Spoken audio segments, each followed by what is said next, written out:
Hello बच्चों, आज class 12th का हम लोग सॉलिड स्टेट स्टार्ट करते हैं। ये हमारा फर्स्ट लेक्चर है। इस लेक्चर में हम लोग डिस्कस करेंगे सॉलिड के इंट्रोडक्शन के बारे में। फिर नेक्स्ट लेक्चर में हम लोग और बातें डिस्कस करेंगे। ओके तो सबसे पहले हम आइए डिस्कस करते हैं structure of solid. Structure of solid, structure of solid, structure of solid. Solid की स्ट्रक्चर की बात करेंगे हम लोग। सबसे पहले थोड़ा सा ध्यान से सुनेंगे। हमारे यूनिवर्स में जो मैटर है उनके जो कॉन्स्टिट्यूएंट पार्टिकल्स हैं या तो एटम्स हैं या मॉलिक्यूल्स हैं या फिर आयंस हैं। ध्यान से केयरफुल होकर सुनेंगे कि हमारे यूनिवर्स में जो मैटर है वो या तो एटम से मिलकर बना है या तो मॉलिक्यूल से मिलकर बना है या फिर आयन से मिलकर बना है। ये बात मैं आपको यहां पर थोड़ा सा लिख दूं।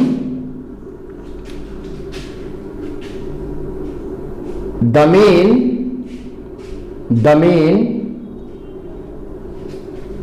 constituent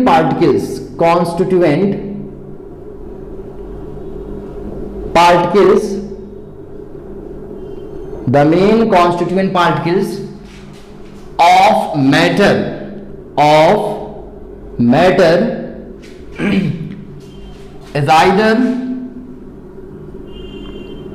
is either atoms or molecules or ions. Okay, be careful. हमने बात क्या किया कि जो हमारे पास मैटर है हमारे यूनिवर्स में, उसका जो कंसिस्टेंस है, जो जिससे वो मिलकर बना है, जिन्हें आप कॉन्स्टिट्यूएंट पार्टिकल्स बोलेंगे, या तो एटम होंगे या मॉलिक्यूल होगा या फिर आयन होगा। कोई भी मैटर में जो कॉन्स्टिट्यूएंट पार्टिकल हैं या तो एटम होगा या मॉलिक्यूल होगा या फिर आयंस होगा। फॉर एग्जाम्पल, मैं अगर एग्जाम्पल की बात करूं तो एग्जाम्पल में जैसे कि मेटल्स की बात करें, ऑल मेटल्स, जितने भी मेटल्स हैं, ऑल मेटल्स लाइक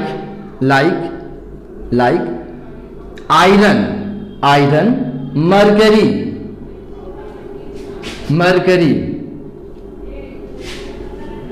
एक्सेट्रा। जितने भी मेटल्स हैं, जैसे हमने बात किया iron, mercury, silver and so on, उन सभी के जो कॉन्स्टिट्यूएंट पार्टिकल्स हैं वो एक्चुअल में है क्या? एटम्स हैं। क्या है? एटम्स हैं। These are the constituent particles of all metals. Okay? Next, अगर मैं किसी गैस की बात करूं, all gases, जितने भी गैसेस हैं, like nitrogen gas, chlorine gas, hydrogen gas etcetera. मैं अगर इन सभी गैसेस की बात करूं तो जो यहां पर इनकी कॉन्स्टिट्यूएंट पार्टिकल्स हैं वो एक्चुअल में है क्या? मॉलिक्यूल्स हैं। क्या है बेटा? मॉलिक्यूल्स हैं। ओके, और अगर मैं सॉल्ट की बात करूं, जैसे NaCl, sodium chloride, K2SO4, potassium sulphate, potassium chloride and so on, ये जितने भी सॉल्ट हैं, इन सब के जो कॉन्स्टिट्यूएंट पार्टिकल्स हैं वो दरअसल हैं क्या? आयंस हैं। क्या है बेटा? आयंस हैं। फिर से एक बार थोड़ा सा गौर करके सुनेंगे। किसी भी मैटर का कॉन्स्टिट्यूएंट पार्टिकल्स या तो एटम होगा या मॉलिक्यूल होगा या फिर आयंस होगा। ओके, जैसे एग्जांपल में अगर मैं बात कहूं, जितने भी मेटल्स हैं उन सभी के कॉन्स्टिट्यूएंट पार्टिकल्स क्या हैं? एटम्स हैं। और अगर हम किसी गैस की बात कर लें तो गैस में क्या है? मॉलिक्यूल्स हैं। और अगर हम किसी सॉल्ट की बात करते हैं तो उन सॉल्ट में जो कॉन्स्टिट्यूएंट पार्टिकल्स हैं वो हैं क्या? आयंस हैं। आई होप आपको ये बात समझ में आ गई होगी। Okay, next,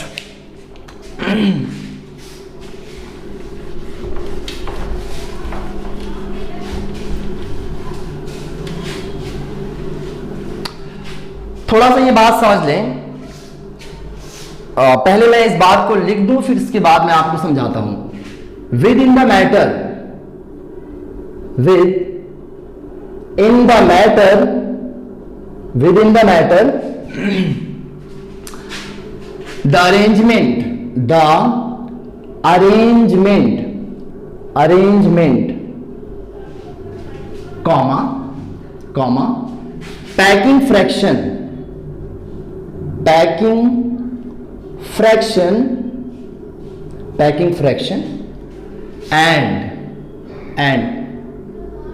mutual interaction, mutual interaction, interaction of constituent particles, of constituent particles gives rise to the different types of state of matter, क्या छोड़ते हैं? ओके, ध्यान से सुनेंगे। मैटर के अंदर, विद इन द मैटर यानी मैटर के अंदर arrangement, packing fraction, mutual interaction, किसका? कॉन्स्टिट्यूएंट पार्टिकल्स का। ये बताता है कि उस मैटर का क्या स्टेट होना चाहिए। इसका मतलब ये है कि किसी भी मैटर का जो स्टेट है वो डिपेंड करेगा कॉन्स्टिट्यूएंट पार्टिकल्स के अरेंजमेंट पर, पैकिंग फ्रैक्शन पर, और उनके बीच में जो लगने वाला म्यूचुअल इंटरैक्शन है उस पर डिपेंड करेगा। ओके, ठीक है। इस बेसिस पर यहां पे हम लोग डिस्कस करते हैं। इस बेसिस पर यहां पे 3 स्टेट कॉमन जो है मैटर के आते हैं। देखिए, if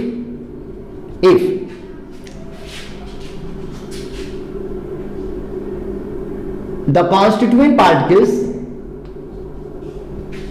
if the constituent particles loosely bounded,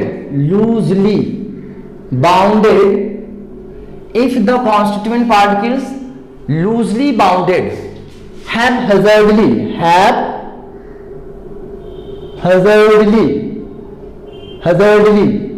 arranged, haphazardly arranged and free to move any direction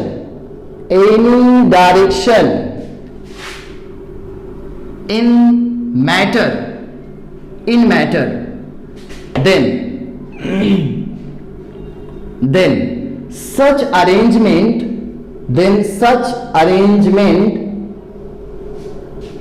gives rise to the gaseous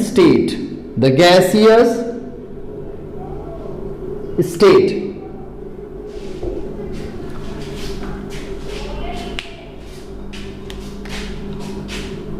अगर मैटर के अंदर कॉन्स्टिट्यूएंट पार्टिकल्स लूजली बाउंडेड हैं, मैटर के अंदर अगर कॉन्स्टिट्यूएंट पार्टिकल्स लूजली बाउंडेड हैं, हैपहैज़र्डली arrange हैं, और उनके जो कॉन्स्टिट्यूएंट पार्टिकल्स हैं पूरी तरह से फ्री हैं मूव करने के लिए इन एनी डायरेक्शन, तब इस तरीके का जो अरेंजमेंट होगा वो गैसेस स्टेट को निर्धारित करेगा, बताएगा कि ये जो मैटर है वो इसका स्टेट क्या होना चाहिए? गैसेस स्टेट होना चाहिए। कुछ इस तरीके से मान लीजिए कि हमारे पास ये कॉन्स्टिट्यूएंट पार्टिकल्स हैं, ये कॉन्स्टिट्यूएंट पार्टिकल्स हैं और ये बहुत ही लूजली बाउंड हैं एक दूसरे से, बहुत ही लूजली बाउंड है। कुछ इस तरीके से ये आपके कॉन्स्टिट्यूएंट पार्टिकल्स हैं जो लूजली बाउंड हैं, लूजली बाउंडेड हैं, हैपहैज़र्डली अरेंज्ड है। तो इस तरीके का जो अरेंजमेंट होगा वो क्या देगा, गैसेस स्टेट को बतलाएगा। ओके, आई होप ये बात आप सबको समझ में आ गई होगी कि अगर मैटर के अंदर कॉन्स्टिट्यूएंट पार्टिकल्स बहुत ही ढीले, बहुत ही लूजली तरीके से क्या है, पैक हैं, इस तरीके से पैक है कि उनके जो कॉन्स्टिट्यूएंट पार्टिकल्स हैं पूरी तरह से फ्री हैं मूव करने के लिए, तो इस तरीके का जो अरेंजमेंट होगा वो गैसेस स्टेट को बतलाएगा। ओके, नेक्स्ट, अब अगर हम बात करें यहां पे कि कुछ इस तरीके से,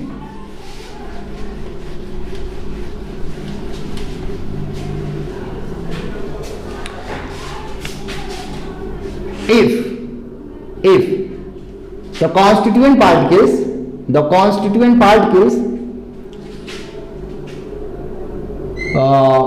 moderately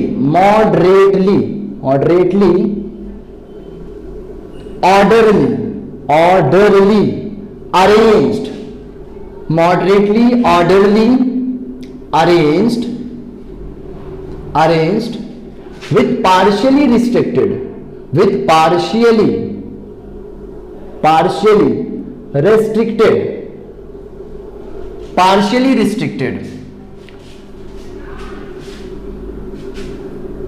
then such arrangement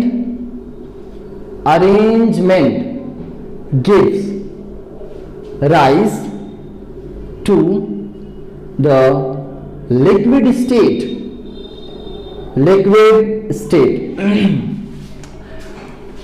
अब अगर कॉन्स्टिट्यूएंट पार्टिकल्स ना ज्यादा लूजली बाउंड हो ना बहुत स्ट्रांगली बाउंड हो, मॉडरेटली बीचों बीच, ना ज्यादा लूजली बाउंड हो और ना ज्यादा स्ट्रांगली बाउंड हो, बीचों बीच बाउंड हो, इस तरीके से कि जो उनके कॉन्स्टिट्यूएंट पार्टिकल से थोड़ा सा रिस्ट्रिक्ट करें, मूव करने में क्या करें, अपोज करें, एक दूसरे को विरोध करें, तब इस तरीके का जो अरेंजमेंट होगा वो लिक्विड स्टेट को बतलाएगा। कुछ इस तरीके से, ये मान लीजिए हमारे पास कॉन्स्टिट्यूएंट पार्टिकल्स हैं और कुछ इस तरीके से यहां पे ये स्ट्रांगली, थोड़ा सा moderately strongly arranged with partially restricted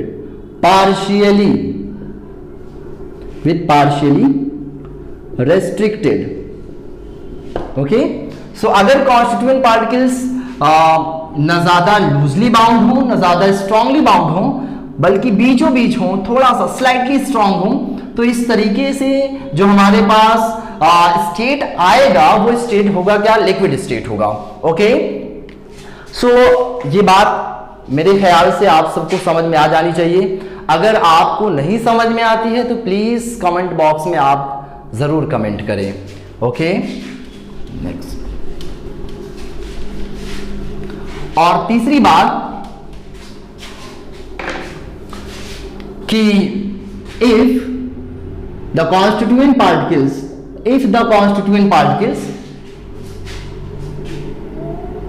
highly strongly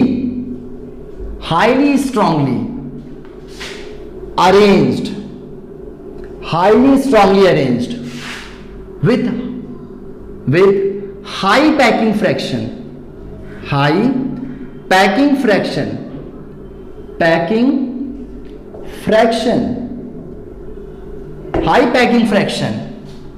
and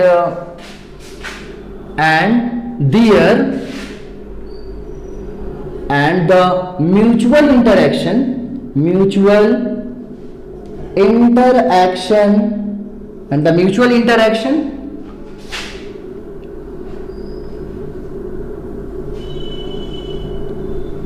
between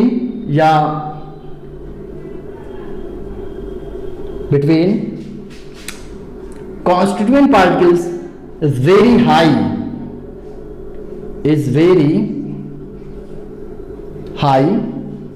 then such arrangement arrangement gives rise to the state which is known as what? Solid state. Solid state. Okay? So अगर मैं यहां पे बना दूं, अगर constituent particles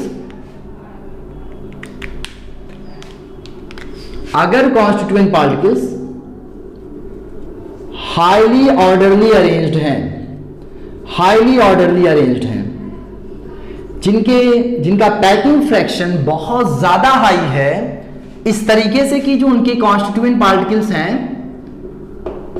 वो बिल्कुल move नहीं कर सकते हैं, बल्कि अपने मिड पोजीशन के इधर और उधर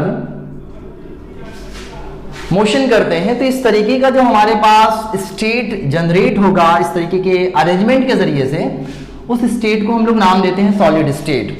सो आई होप आपको ये बात मेरी समझ में आ गई होगी। आज हम लोगों ने डिस्कस किया है सॉलिड के इंट्रोडक्शन के बारे में। स्ट्रक्चर ऑफ सॉलिड हमने जाना, स्टेट ऑफ मैटर के बारे में जाना, जिसमें हम लोगों ने 3 स्टेट्स के बारे में डिस्कस कर लिया। इस चैप्टर में हम लोग को डिस्कस करना है सिर्फ सॉलिड स्टेट के बारे में। सो नेक्स्ट लेक्चर में, नेक्स्ट वीडियोस में हम लोग सबसे पहले डिस्कस करेंगे properties of solid. Thank you.